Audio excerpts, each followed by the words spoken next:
This is the auto furnace setup that lets you revolutionize your smelting process. The setup keeps your furnaces running by supplying wood and ores into the furnaces, and at the same time it keeps pumping all the smelted ores and charcoal into a storage box. The system auto lights up the furnaces when there is some ores to smelt. The system can be used for large furnaces, refineries, candles, or even beacons, but I really don't know why would anybody really do that.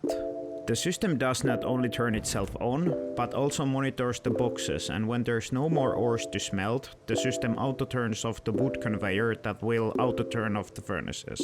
This will ensure that you will not turn all your wood into charcoal by accident.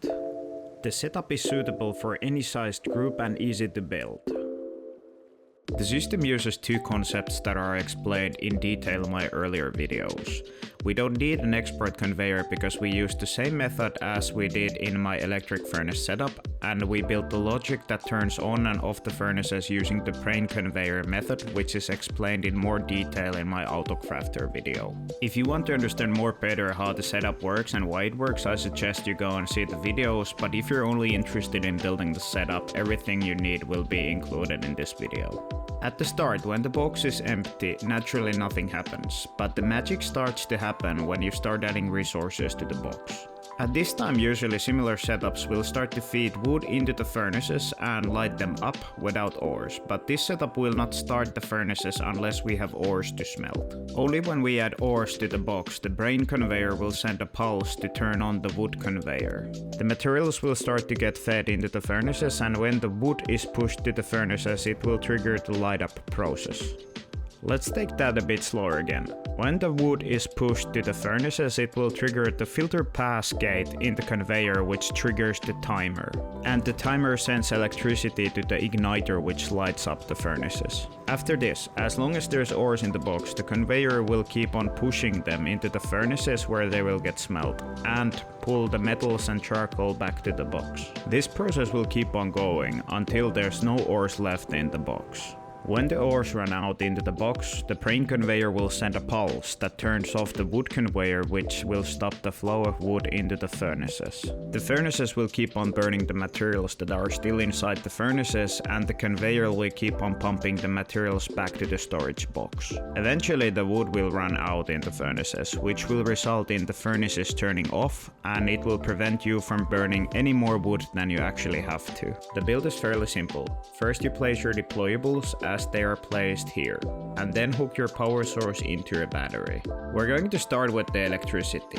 Run your wire from your power source into the brain conveyor at the top. Then chain all the conveyors together using the pass-through nodes. From the last conveyor's pass-through node, run the wire into the timer's input node and change the timer's time into 0.25 seconds. This will ensure the igniter doesn't break down. Then run the wire from the timer's output into the igniter's input. To visualize, now your power runs from the solar panel into the battery through the conveyors and the timer into the igniter. Now that we've done the basic setup, we can move to the logic. From the brain conveyor's filter pass node, run it to the turn on node of the wood conveyor, and from the filter fail, run it to the turn off node.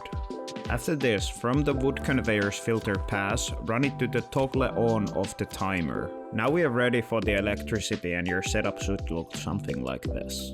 The industrial part is also fairly simple. From your box, run a pipe into the splitter, and from the splitter connect the outputs into every conveyor. From the bottom two conveyors, connect their outputs into the combiner. Note that you need to leave the brain conveyor's output empty for the setup to work. Now connect the combiner into the first furnace and then daisy chain all the furnaces together. From the last furnace, run a pipe all the way to the box which stores all the materials. And now we're done with the industrial part. The setup isn't though ready unless we apply the filters to it. We will start by applying the filters to the brain conveyor. The brain conveyor is located at the top in this setup. The filters will vary depending on what you want to smelt, but in this setup you will set them to these ores. For the wood conveyor, usually you should set it around 18. And on the bottom conveyor, which will handle the feed of the materials into the furnaces and the export of cooked materials into the box, you should set it to these. The build cost of the system is kept to a minimum to ensure you can get the setup running early into wipe. Here you can see everything you need to get the system up and running and get it pumping ores into your furnaces. And if you decide to craft all the necessary items, here is the crafting cost of every item. The cool part of the system is that it's built for expansion, because you do progress throughout the wipe and you will need more furnaces. When you want to expand the setup, you will need branches, storage adapters and igniters.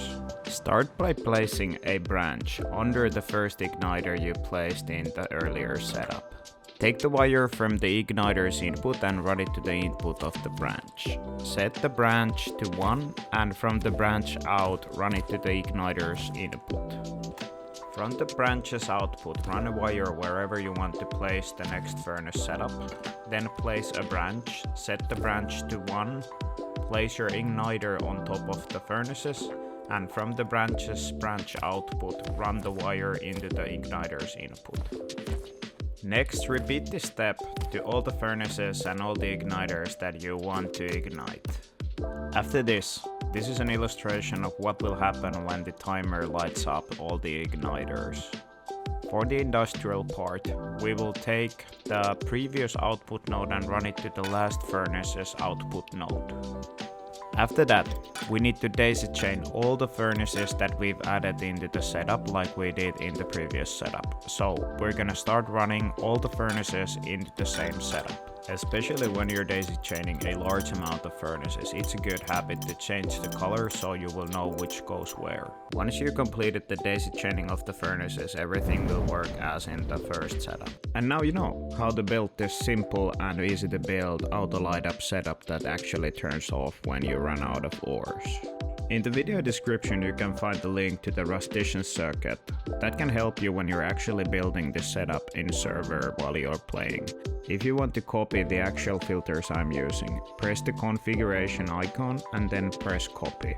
In game, go to the conveyor, then hold shift and then press paste as JSON and you will get the exact filters. In the last video I actually built a setup which lets you auto-craft items with the limit when the crafter will stop crafting. If that's something you're looking, I highly suggest that you go and check that out. I'm always looking for new ideas on what to build. If you have something in mind, leave that in a comment and you might see your idea get built next. With that said, thank you so much for watching, have a nice day, and cheers!